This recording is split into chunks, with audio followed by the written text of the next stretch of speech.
ಸ್ನೇಹಿತರೆ, ಆಚಾರ್ಯ ಚಾಣಕ್ಯ ನಮ್ಮ ದೇಶದ ಮಹಾನ್ ವಿದ್ವಾಂಸರಲ್ಲಿ ಒಬ್ಬರು. ಚಾಣಕ್ಯ ನೀತಿ ನಾವು ಉತ್ತಮವಾಗಿ ಜೀವನವನ್ನು ನಡೆಸಲು ಸರಿಯಾದ ಮಾರ್ಗವನ್ನು ತೋರಿಸುತ್ತದೆ. ನಮ್ಮ ಜೀವನದಲ್ಲಿ ನಾವು ಏನು ಮಾಡಬೇಕು ಮತ್ತು ಏನು ಮಾಡಬಾರದು ಎಂಬುದರ ವಿವರಣೆಯು ಚಾಣಕ್ಯ ನೀತಿಯಲ್ಲಿ ಇದೆ. ಆಚಾರ್ಯ ಚಾಣಕ್ಯ ಹೇಳುತ್ತಾರೆ, ನಿಮ್ಮ ದೌರ್ಬಲ್ಯವನ್ನು ಯಾರಿಗೂ ಹೇಳಬೇಡಿ. ಪ್ರತಿಯೊಬ್ಬ ಮನುಷ್ಯನು ಕೆಲವೊಂದು ದೌರ್ಬಲ್ಯಗಳನ್ನು ಹೊಂದಿರುತ್ತಾನೆ. ಬಹುತೇಕ ಜನರು ತಮ್ಮ ದೌರ್ಬಲ್ಯಗಳನ್ನು ತಮಗೆ ಹತ್ತಿರವಾಗಿರುವ ವ್ಯಕ್ತಿಗಳೊಂದಿಗೆ ಹಂಚಿಕೊಳ್ಳುತ್ತಾರೆ. ಆದರೆ ಅದನ್ನು ಕೇಳಿಸಿಕೊಂಡ ವ್ಯಕ್ತಿಗಳು ಅವರಿಗೆ ಬೇಕಾದ ಸಂದರ್ಭಗಳಲ್ಲಿ ನಮ್ಮ ದೌರ್ಬಲ್ಯಗಳನ್ನೇ ನಮ್ಮ ವಿರುದ್ಧವಾಗಿ ಅವರವರ ಅನುಕೂಲಕ್ಕೆ ದುರ್ಬಳಕೆ ಮಾಡಿಕೊಳ್ಳುವಂತಹ ಸಾಧ್ಯತೆ ಇರುತ್ತದೆ. ಅದಕ್ಕೆ ಯಾರೊಂದಿಗೂ ಸಹ ನಮ್ಮ ದೌರ್ಬಲ್ಯಗಳನ್ನು ಹಂಚಿಕೊಳ್ಳಬಾರದು. ಅದು ನಿಮ್ಮ ಸ್ನೇಹಿತ ಅಥವಾ ನಿಮ್ಮ ಹೆಂಡತಿಯೇ ಆಗಿದ್ದರೂ ಸಹ ನಿಮ್ಮ ದೌರ್ಬಲ್ಯವನ್ನು ಯಾರೊಂದಿಗೂ ಹಂಚಿಕೊಳ್ಳಬೇಡಿ. ಬುದ್ಧಿವಂತಿಕೆಯಿಂದ ಹಣವನ್ನು ಖರ್ಚು ಮಾಡಿ. ಜೀವನದಲ್ಲಿ ಹಣ ಮತ್ತು ಸಂಪತ್ತಿಗೆ ತುಂಬಾ ಪ್ರಾಮುಖ್ಯತೆ ಇದೆ. ತುಂಬಾ ಜನ ಕಷ್ಟಪಟ್ಟು ದುಡಿದು ಹಣವನ್ನು ಗಳಿಸಿ ಕಷ್ಟಕಾಲಕ್ಕೆ ಕೂಡಿಡುವ ಬದಲು ಹಣವನ್ನು ನೀರಿನಂತೆ ಅನವಶ್ಯಕವಾಗಿ ಖರ್ಚು ಮಾಡುತ್ತಾರೆ. ಹಣ ಖರ್ಚು ಮಾಡೋದು ತುಂಬಾ ಸುಲಭ, ಆದರೆ 1 ರೂಪಾಯಿ ಗಳಿಸೋದು ಕೂಡ ತುಂಬಾ ಕಷ್ಟದ ಕೆಲಸ.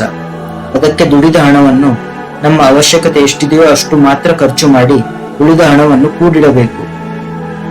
ನಿಮ್ಮ ಮುಂದೆ ಸಿಹಿಯಾಗಿ ಮಾತನಾಡುವ, ಆದರೆ ನಿಮ್ಮ ಬೆನ್ನಿನ ಹಿಂದೆ ನಿಮ್ಮನ್ನು ಹಾಳು ಮಾಡಲು ಯೋಚಿಸುವ ಜನರಿಂದ ದೂರವಿಡಿ. ಅವರು ಹಾಲಿನ ಮೇಲ್ಮೈ ಒಳಗೆ ವಿಷ ತುಂಬಿರುವ ಮಡಕೆಯಂತೆ. ಮೈ ಮುಖದಿಂದ ಸುಂದರವಾಗಿರುವ ಹೆಣ್ಣು ಕೇವಲ 1 ರಾತ್ರಿ ಮಾತ್ರ ಸುಖ ಕೊಡುತ್ತಾಳೆ, ಆದರೆ ಮನಸ್ಸಿನಿಂದ ಸುಂದರವಾಗಿರುವ ಹೆಣ್ಣು ಜೀವನ ಪೂರ್ತಿ ಸುಖ ಕೊಡುತ್ತಾಳೆ. ಅದಕ್ಕೆ ಮನಸ್ಸಿನಿಂದ ಸುಂದರವಾಗಿರುವ ಹೆಣ್ಣನ್ನು ಹೆಂಡತಿಯಾಗಿ ಸ್ವೀಕರಿಸುವುದು ಒಳ್ಳೆಯದು.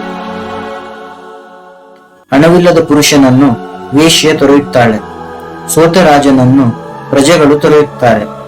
ಹಣ್ಣು ಬಿಡದ ಮರವನ್ನು ಪಕ್ಷಿಗಳು ತೊರೆಯುತ್ತವೆ. ಪ್ರಪಂಚದಲ್ಲಿ ಎಲ್ಲರೂ ತಮ್ಮ ಲಾಭವನ್ನೇ ನೋಡುತ್ತಾರೆ. ಎಲ್ಲಿಯವರೆಗೆ ನಮ್ಮಲ್ಲಿ ಜನರಿಗೆ ಬೇಕಾದ್ದು ಇದೆಯೋ ಅಲ್ಲಿವರೆಗೆ ಮಾತ್ರ ನಮಗೆ ಬೆಲೆ ಇರುತ್ತದೆ. ಕಾಗೆ ಎಷ್ಟೇ ಎತ್ತರವಾಗಿರುವ ಕಟ್ಟಡ ಏರಿ ಕುಳಿತರೂ ಸಹ ಅದನ್ನು ರಣಹದ್ದು ಎಂದು ಕರೆಯಲು ಸಾಧ್ಯವಿಲ್ಲ.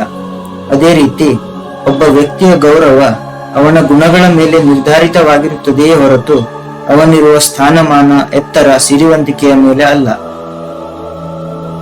ಊಟ ಮಾಡುವಾಗ ಮಾತ್ರ ದೊಡ್ಡದಾಗಿ ಬಾಯಿ ತೆರೆಯುವ ಮನುಷ್ಯ 100 ವರುಷದ ಸುಖವನ್ನು 1 ವರುಷಕ್ಕೆ ಪಡೆದುಕೊಳ್ಳುತ್ತಾನೆ. ಅಂದರೆ ಮೌನವೇ ಮಹಾ ಅಸ್ತ್ರ. ಮಹಾಯುದ್ಧದಿಂದ ಗೆಲ್ಲಲು ಸಾಧ್ಯವಾಗದ್ದನ್ನು ಮೌನದಿಂದ ಗೆಲ್ಲಬಹುದು. ಹೆಚ್ಚಿಗೆ ಮಾತನಾಡಿದಷ್ಟು ಹೆಚ್ಚಿಗೆ ಸಮಸ್ಯೆಗಳು ಮೈ ಮೇಲೆ ಬರುತ್ತವೆ. ಅತಿಯಾದ ರೂಪ ಸೀತೆಗೆ ಮುಳುವಾಯಿತು. ಅತಿಯಾದ ಗರ್ವ ರಾವಣನಿಗೆ ಕೇಡುಂಟು ಮಾಡಿತು. ಅತಿಯಾದ ದಾನ ಬಲಿಯನ್ನು ನಾಶ ಮಾಡಿತು. ಆದ್ದರಿಂದ ಅತಿಯಾಗಿ ಯಾವುದನ್ನು ಮಾಡಬಾರದು ಅಂತ ಆಚಾರ್ಯ ಚಾಣಕ್ಯ ತಮ್ಮ ನೀತಿಯಲ್ಲಿ ಹೇಳಿದ್ದಾರೆ. ಚಾಣಕ್ಯರ ನೀತಿ ಪಾಠಗಳನ್ನು ನಮ್ಮ ದಿನನಿತ್ಯದ ಜೀವನದಲ್ಲಿ ಅಳವಡಿಸಿಕೊಂಡರೆ ನಮ್ಮ ಜೀವನ ಸುಂದರ ಹಾಗೂ ಉತ್ತಮವಾಗಿರುತ್ತದೆ.